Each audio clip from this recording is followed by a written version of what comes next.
హుస్నాబాద్ కి Satavahana university engineering college మంజూరు చేస్తూ ఉత్తర్వులు రావడంతో కాంగ్రెస్ నాయకులు కార్యకర్తలు సంబరాలలో మునిగిపోయారు.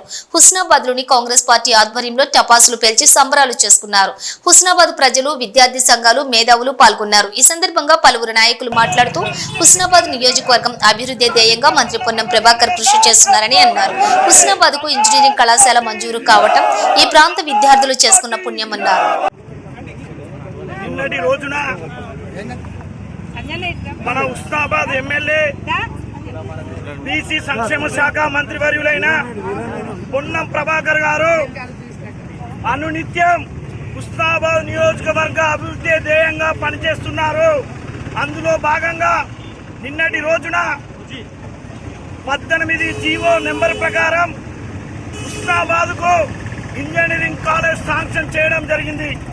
44,14,00,000 రూపాయలతో ఇంజనీరింగ్ కాలేజ్ ఓపెన్ చేసినందుకు మన సీఎం రేవంత్ రెడ్డి గారికి, ఉప ముఖ్యమంత్రి బట్టి విక్రమార్క గారికి ఈ ప్రాంతాన్ని అభివృద్ధి చేయడంలో తను వచ్చేసి అప్పర భగీరథులాగా పనులు చేస్తున్న మన మంత్రివర్యులైన పొన్నం ప్రభాకర్ అన్న గారికి హుస్నాబాద్ ప్రాంత ప్రజల తరఫున, మన కాంగ్రెస్ పార్టీ కుటుంబ సభ్యులందరి తరఫున వారికి ధన్యవాదాలు, కృతజ్ఞతలు తెలియజేసుకుంటున్నాను. కాంగ్రెస్ సోదరులకు అందరికీ శుభాకాంక్షలు తెలియజేస్తున్నాం. నిన్న సాయంత్రం మన హుస్నాబాద్ ఇంజనీరింగ్ కాలేజ్ మంజూరైంది. శాతవాహన యూనివర్సిటీ నుంచి జీవో నంబర్ 18 44,12,00,000 రూపాయలు మంజూరైనాయి. దానికి స్థల సేకరణ కూడా 1-2 జరుగుతూ ఉన్నాయి. ఒకటి బైరాంచల్లి, మన మాసంలో గడి పక్కన, తర్వాత ఒకటి పోతారం రోడ్డు దిక్కు, తర్వాత అక్కనపేట రోడ్డు దిక్కు జరుగుతూ ఉన్నాయి. అందులో వాళ్ళు ఇంజనీరింగ్ కాలేజ్ సంబంధించినటువంటి బీసీలు వచ్చి కూడా 2-3 సార్లు చూసిపోయారు.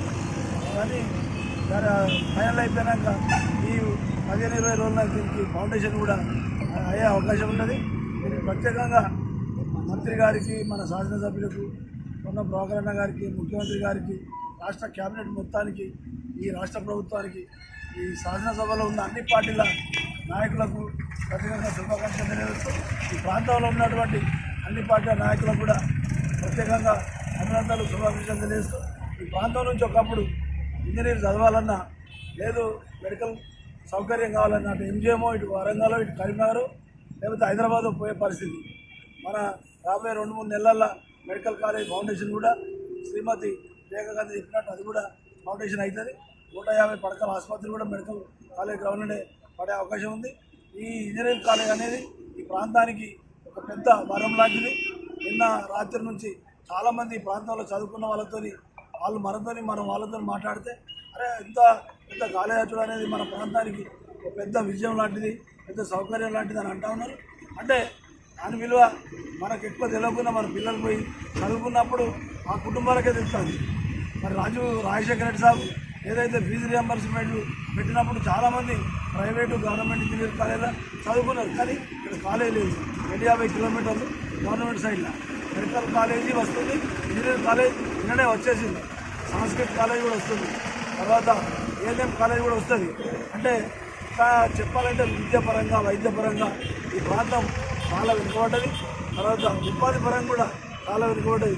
నిన్న మొన్నటి దాకా దుబాయ్, బొంబాయి, హైదరాబాద్ లాంటి పెద్ద బొంబాయి లాంటి పెద్ద పట్టణాలకు బ్రతకలేరు. వాళ్ళందరూ మరి మళ్ళీ తిరిగి వచ్చే అవకాశం ఉంటుంది. గౌరవల్లి గడ్డిపల్లి ప్రాజెక్టుల గురించి కూడా డబ్బులు 400 కోట్ల మంజూరైనాయి. అంటే ఇటు వ్యవసాయము, ఉపాధి, విద్య, వైద్యము ఇవన్నీ మన ఈ ప్రాంతంలో చేయబడుతూ ఉన్నాయి. కేవలం రాష్ట్ర ప్రభుత్వం చేస్తూ ఉన్నది. అందులో పట్టుదలగా చేసే మన శాసనసభ్యులు, మంత్రి గారు ఉన్నటువంటి పొన్నం ప్రభాకర్ అన్న గారి మంత్రి ఏదైతే అయినో ఆయన పట్టుదలకు అది ఒక మరో రూపం. ఆయనను మనం అందరం గెలిపించడం. వీరన్న అన్నట్టు ప్రజాస్వామ్యవాదులు అందరూ లెఫ్టిస్టులు కూడా ఈ ప్రాంతం అభివృద్ధి కావాలన్నప్పుడు ఖచ్చితంగా మనం ఒక అంగడి పోతాం, లేకపోతే ఒక షాపు పోతాం, మంచిది అక్కడికి చేసుకుంటాం. అట్లనే అసెంబ్లీ ఎన్నికలు అయినప్పుడు ఏది ప్రాంతానికి ఎవరైతే బాగుంటుంది, ఎవరి ప్రతిభ, ఎవరి శక్తి మన ప్రాంతానికి ఉపయోగపడుతుంది అన్నట్టుగా ఆలోచించి మన తనను గెలిపించినప్పుడు మరి ఆయన రాత్రి ఒక మెసేజ్ పెట్టిండు, నా మీద ఏ నమ్మకంతో మన వాళ్ళు అందరూ గెలిపించారు, నమ్మకాన్ని నిలబెట్టుకునే బాధ్యత, లాస్ట్ ఉన్న పదవి లాస్ట్ రోజు దాకా కష్టపడతా అన్నా. నేను ఓట్ల కోసం కాదు, మళ్ళీ భవిష్యత్తులో రాజకీయాల కోసం కాదు, దేనికోసం కాదు, మన ప్రాంత అభివృద్ధి చేద్దాం. ఆ తర్వాత ఓట్ల కోసం మళ్ళా పోదాం, ప్రజలకు ఏది మళ్ళా ఆశీర్వదించాలనే ఆలోచన ఉంటే వాళ్ళు అట్లే చేయని, కానీ మన ప్రాంతాన్ని మనం నమ్మి మన బాధ్యత అయినప్పుడు మనం వాళ్ళ నమ్మకాన్ని నిలబెట్టాలని ఆలోచన నాకు మెసేజ్ చేసాడు, అందరికీ చేసాడు.